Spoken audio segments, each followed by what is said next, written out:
place this time around. So if on your way in, and again, shout out to the replay gang, on your way in, if you can hear me, give me a thumbs up. I'm trying to build a better habit of doing these lives more regularly.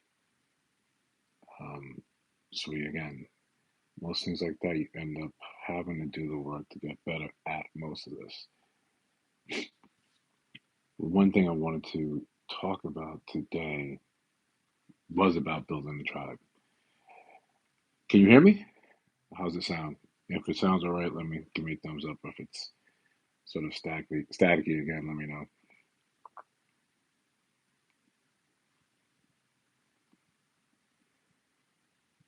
All right. So again, practice make perfect. Even though I'm making content and taking a break to make sure I make time to do more lives to create a better sort of space and environment, which I think is kind of the point of all this. So one of the things it's sometimes difficult when you get inundated with going through a lot of these topics over and over again is sometimes taking time to get like a little palate cleanse, to relax, to see, to touch grass. And one of those times is just a reminder of seeing kind of what we need as men in these spaces.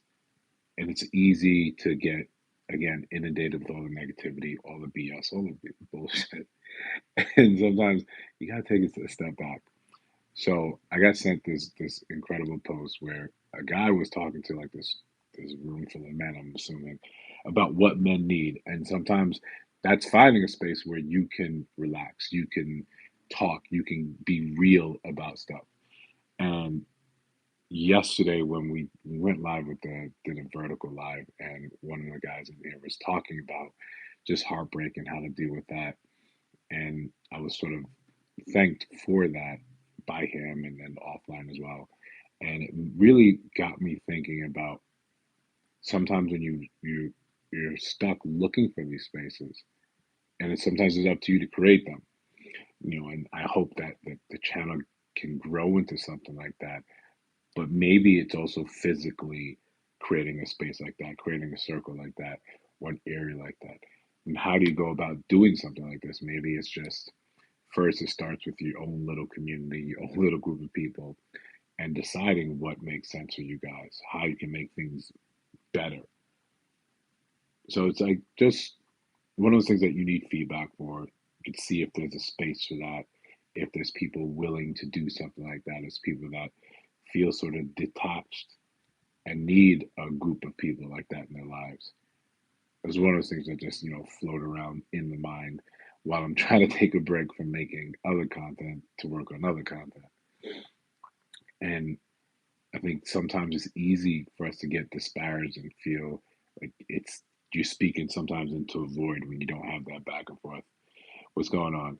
Um, so again, these mobile lives like this, I think are great to create something like that. And I don't want to make something that's excluding sort of women, but I think women are much better about creating spaces for themselves. They're much better about the social interactions. And guiltily, I will stop interacting. I will get back and I'll just be like, oh, let me work on this project, this project, this project. Even right now, I'm thinking about, oh, I want to create this video. I want it to look like this. I want to do this. And you'll look up and you're like, when's the last time I had a genuine conversation with people? When's the last time I thought about, let me take a spa day, let me relax, let me be nice to myself? It's easy to get caught up in just doing that productivity. And I think it's a trap.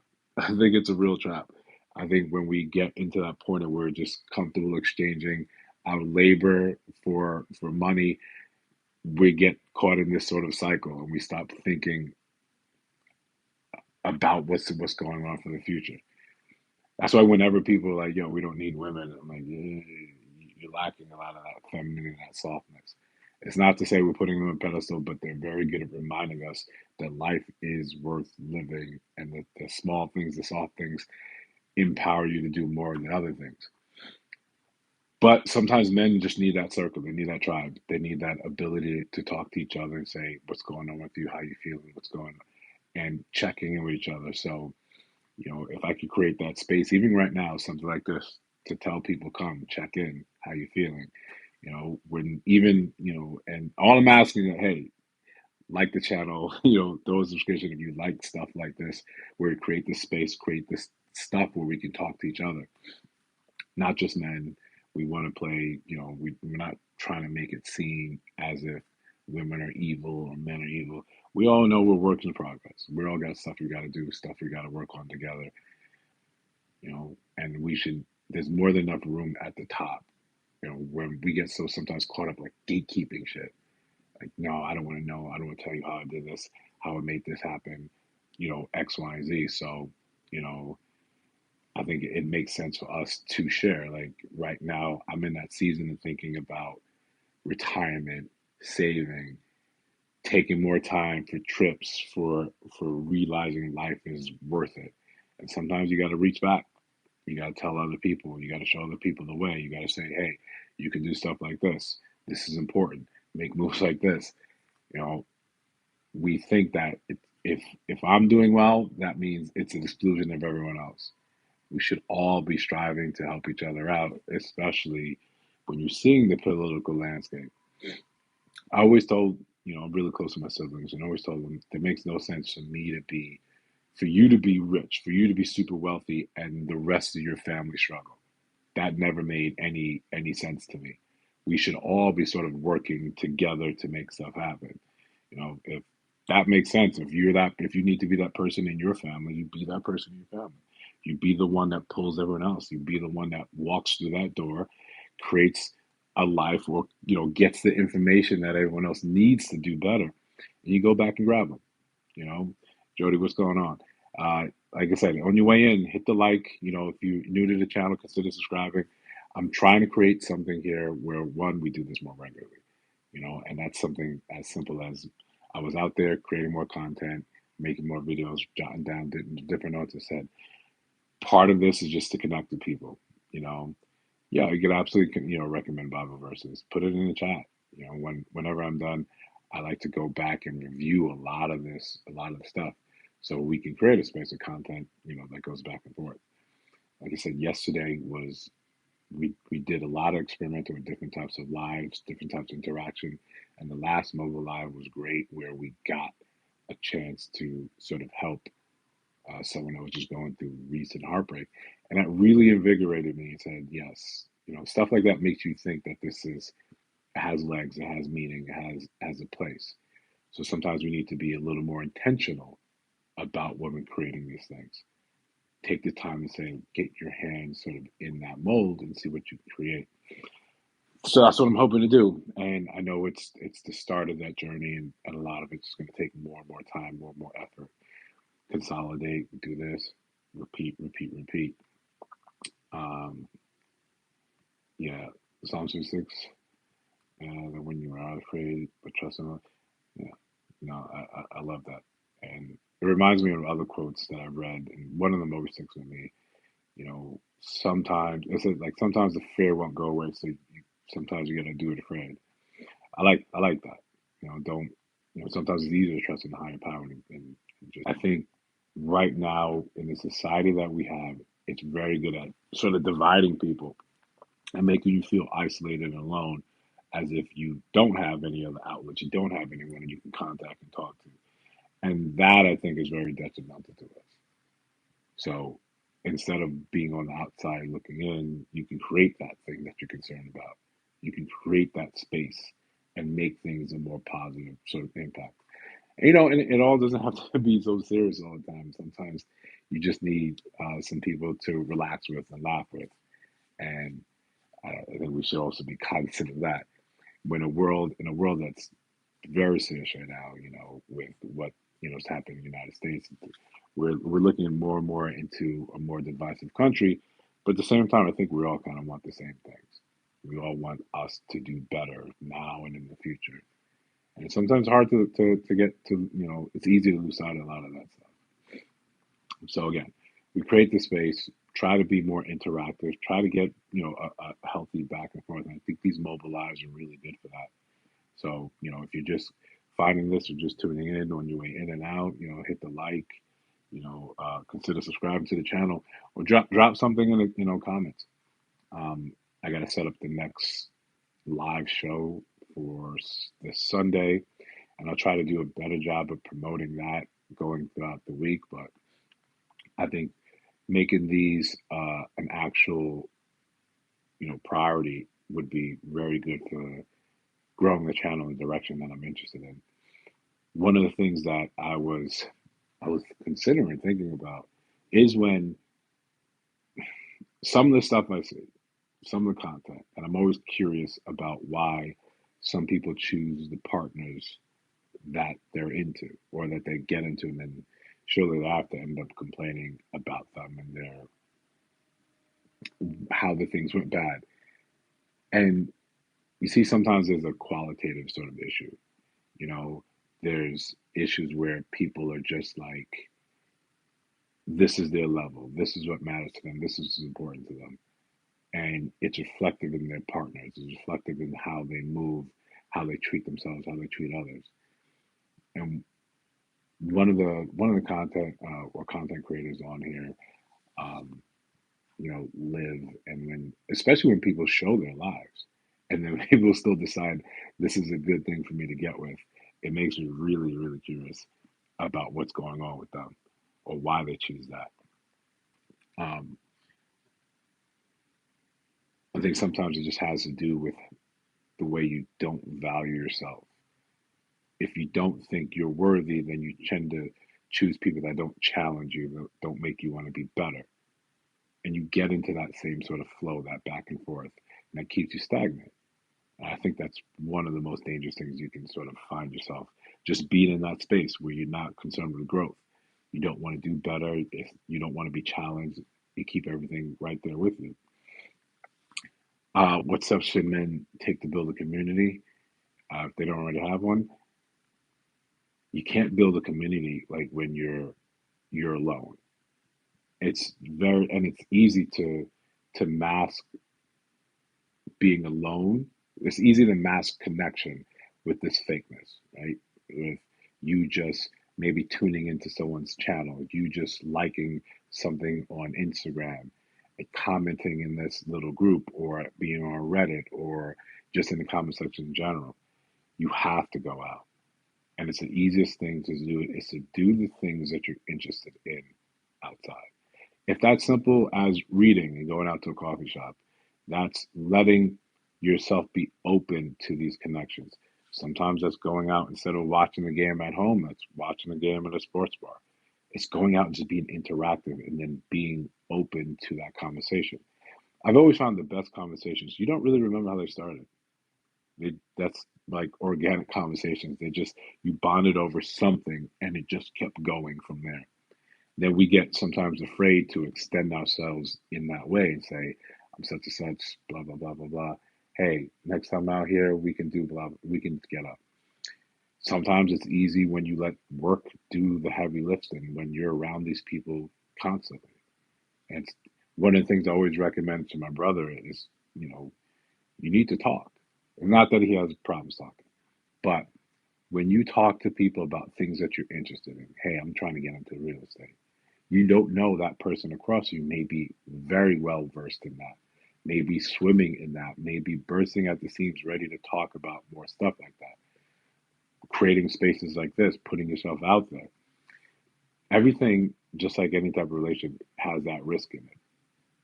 Once you get over that and try it, you find that a lot of it was never that difficult. That fear and anxiety that you had before, it's often way, way, way, way, way more blown out of proportion than you really give it credit for. And you realize when you go out and you just simply try something, you find that it's a lot easier. You build up a lot of hype, you build up a lot of angst, talking yourself out of doing something before you ever set that first foot out there.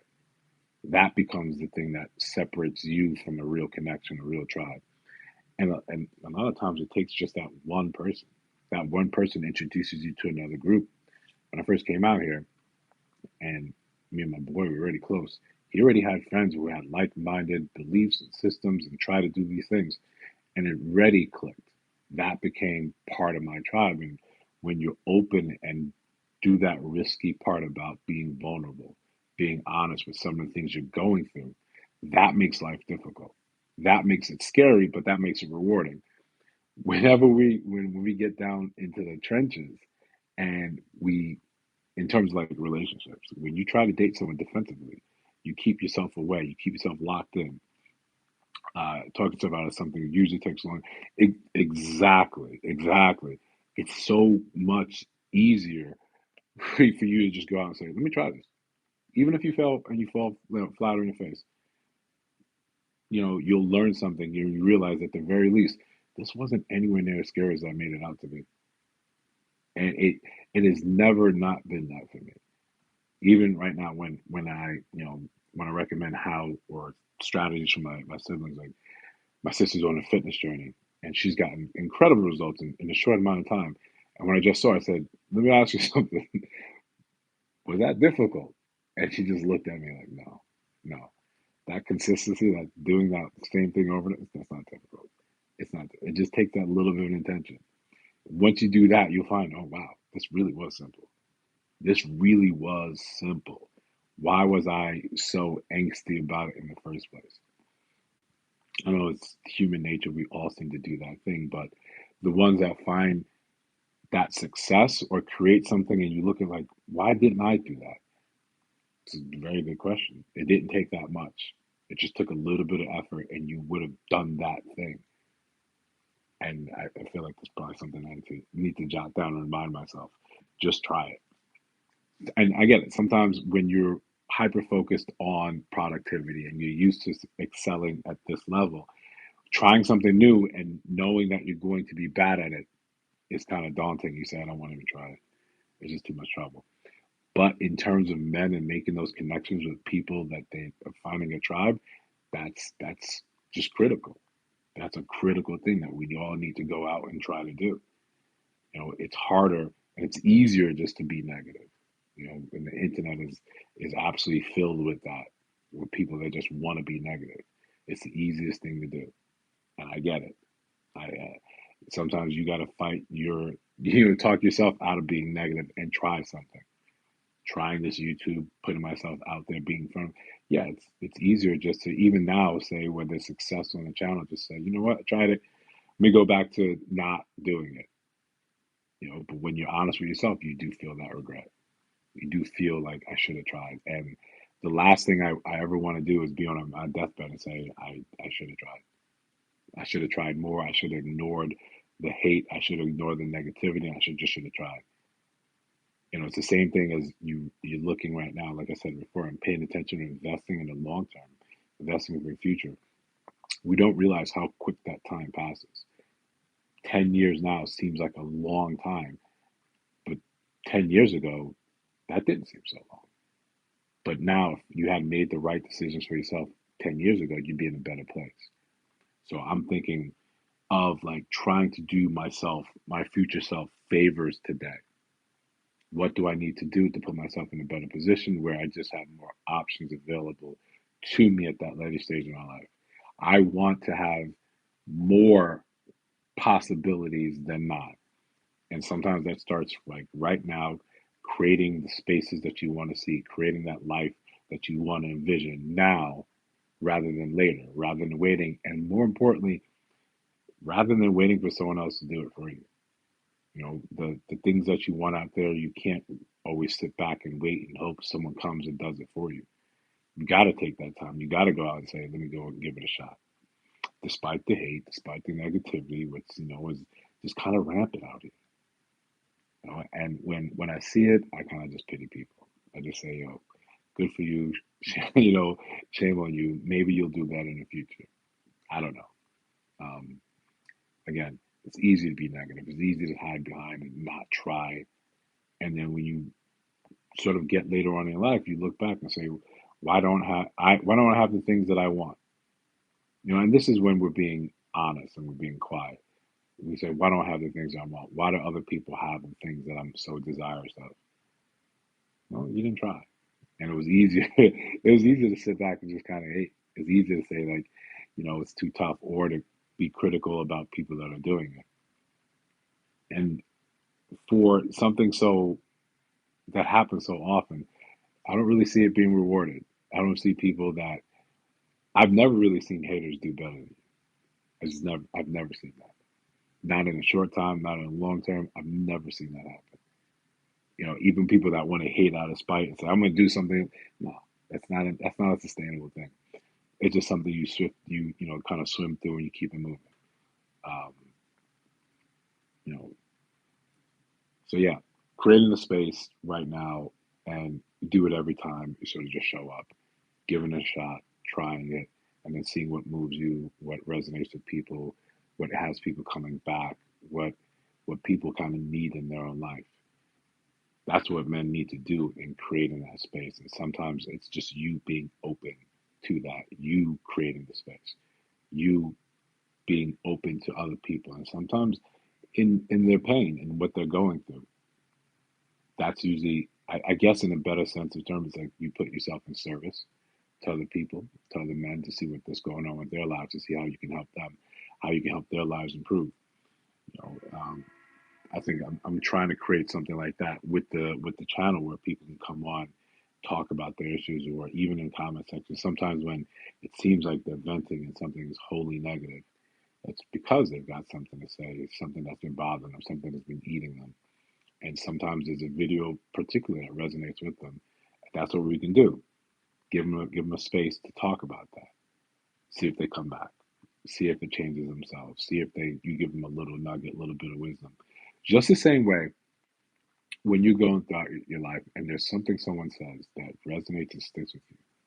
You may never know them. You may never know them to thank them or know them personally or why they said that thing, but that changed you direction. And when you consider things in your life right now, there's not a lot that changes you fundamentally anymore, especially as you get older. There's a few things left, right? There's like a death of a parent or a sibling, the birth of a child. These things become monumental points in your life. But sometimes it's a conversation. And I remember I had a conversation with a flight attendant when I was thinking about like the black community. How can we do better? Because I'm thinking, how do we uplift everyone? How do we take them from the lowest to the highest? How do we elevate everyone? And he said something that was so profound to me, and it made me sit for maybe 2 3 days. And he said, you know, like the Jews leaving Egypt, we're not all going to make it. I'm not making it this like a religious thing. It's just what he said.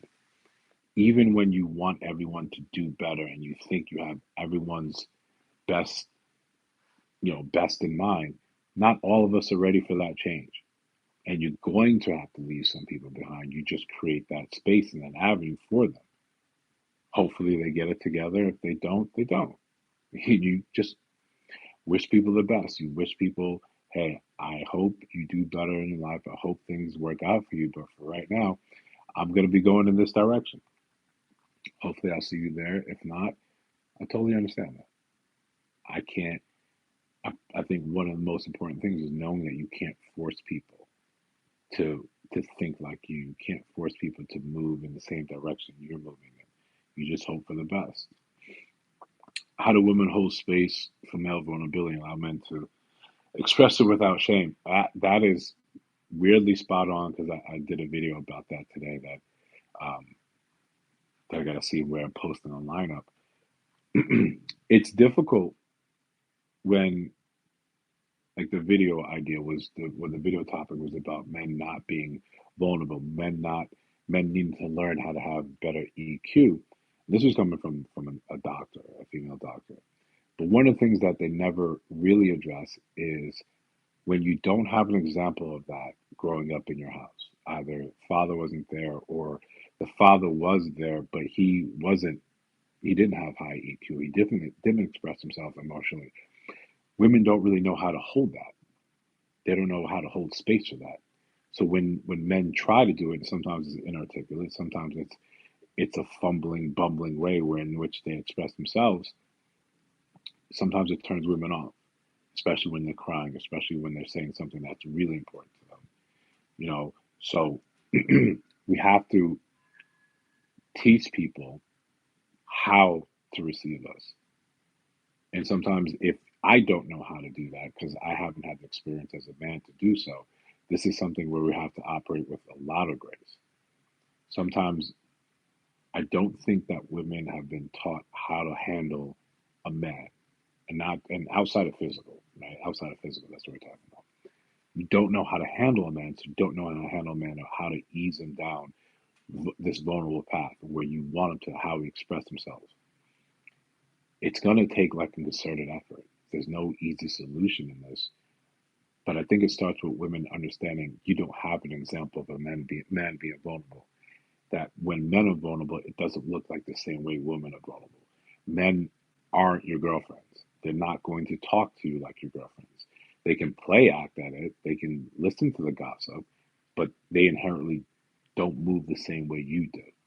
So you have to be open to see what that generally looks like. And by open, that means let down that critique that is ready, rip, run, and ready to go. Or sexually than a man who knows he's a good man, but can empathize and have compassion as well as self reflection. I wish that was more of the idea that's going around.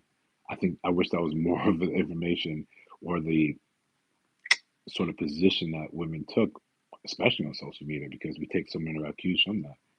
What we see so much is it's more about what a man can produce, how much money he can, or how much money he has, how generous he is, how much is he willing to create a softer, easier life for me?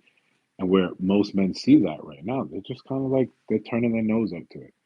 I think there's plenty of men out here who have high EQ, who spend more time in self reflection, who are quick to blame themselves first, to point the finger at themselves first, to say, hey, what did I do wrong here? How can I move better? Who set up emotional boundaries and hold people to those in his life. It's taken me such a long time to get to this point here, and I'm thankful for that journey as it's taken time. And a lot of it starts with self reflection. I'm the first to say, look at let me examine this and see where I went wrong. What did I do here? And then I will, at the same token, look at you and say, yeah, this was bothersome to me. When you move like this, I didn't like that. And I won't let it sit. I won't let it fester. I'll tell you as soon as possible. And for 2026, my sister posted something late last year on a WhatsApp status. It said, it's a superpower to be able to, when you're wrong, it's a superpower today to turn and admit it immediately. Not 3 days, not 7 days, not a month, immediately. Once we're having a conversation and you showed me, yeah, I was wrong here. I want to hold myself to that for this year to say, you're right. Full stop. No, I did this because you did this. Or you got to understand, or you got this wrong. No, the essence of what you're telling me is true. I want to be able to say, yeah, you're right. And just go out and pivot with that. Uh, when you run this on, so is she, and you think about, yeah, you're right. You're right. When you when you lead with that money and you attract people that want you for the money, money comes and goes. And for some people that coming and going is in different levels. For some people, them being broke is, they're down to the last million, but the person in their life, they know they feel that being broken, they're out. There's always a bigger bag. There's always a bigger bag. So no matter how well I'm doing in life, I never want to lead with that. Because again, yeah, you could just leave. You see that, it's not enough. It's not a genuine, real connection with people. Yeah, welcome back, Jazz. Yeah, I don't want to do that back and forth. When I'm having a conversation with you and you point something out, so yo, E, you kind of wrong here, and you're right. If I think you're wrong, I'll still tell you wrong. But you actually point out, yeah, you're wrong. Oh yeah, thank you for that. Even when it hurts, even when I'm sitting there and stewing inside, like that's a good point. I didn't look at it like that. I think I could only get better for that interaction. I think I'm only become a better person for stuff like that. When you're and like Jazz, like we've had a conversation with that. Sometimes when you just hit someone or radical accountability, there's a pause. They're like, wait, what did you say? I wasn't ready for that. I wasn't expecting that. I didn't think you were going to just. I came ready for a fight. You notice when people are gearing up, ready to fight you, they're just ready for that, and they don't know what to do when you just take that bullet out the gun. Like, oh. Yeah, I was wrong. I don't know what to do now. I was expecting more. I was expecting more of a back and forth. I think that's a real superpower when you hold yourself accountable, and then when people know you to do that, that helps. One of the things that creates that tribe around you, because you don't want to. I'm speaking for men now. You don't want to be around people that are not accountable, that can't be held accountable, that don't believe, that want to say what they want to say because they want to sound cool. And I've seen men like that. I've worked with men like that recently, where whatever you're doing, they have to do better, whatever it is, even if it's in a field they know nothing about. You know, like I'm in one of the fields I'm in is real estate, and when someone says, "Oh, I did this," and I'm like, where everyone's looking around like, "You, what are you? Why are you trying to compete with them?" It's obvious. Like I said yesterday, when you're healed, a lot of people's BS, unhealed BS, has been very obvious to you because you see what they're doing, you see where you used to do it. When you've gone through a lot of that internal work, that real internal work, not the bullshit that we claim people are doing, and people end up being the very same people they were 2 years ago, 5 years ago. No, when you examine the BS you've said to yourself, you said to others, yeah, you see it. It's so obvious now. You just look and say, oh, okay, I see. I see what you're going through. I see where you are. I see you don't get you're not at that point of understanding all the mistakes you're making. You want to compete with me, but I don't know your name. That's how I look at it. I don't know your name. I, this makes no sense for us to do this back and forth. I don't, I don't better myself in this interaction. It doesn't work. It doesn't help. But that's part of growing. Sometimes if someone is willing to do that, I've had the same thing, the same interaction. On one hand, when someone is recognizing, like, I see you as a threat, and this is among them, I see you as a threat, and I want to compete with you in all the ways but a physical, all out fight. So everything you say, I want to one up, or we're around, especially when women get around, and the first thing they do is want to try to play you in some sort of way. Now, I'll tell a little story about that. Just had a coworker, he was trying that in every turn, and everyone around saw it. So there's one time we all go out, we're having drinks, maybe three or four or five of us, and it wasn't the liquor talking because I didn't have a lot, but we were all in this little circle, about four of us, and I thought, I said, "Why do you dirty Mac all the time?" And he was a white guy. He didn't understand. What do you mean by that? So I said, not like in a dating sense, but every time I'm trying to do something, or you see me doing something, why do you need to come up and try to one up? Why do you pretend like you're better? Oh, I don't do that. And something there kind of lit this flame because everyone around said, "You absolutely do that." And they're all talking about their own instances, their own stories about it. And we're still trying to make light of it, but I don't know if it's something he didn't notice. But you know those guys that want to be the alphas, they want to be the tough guys, but they haven't earned it. You came in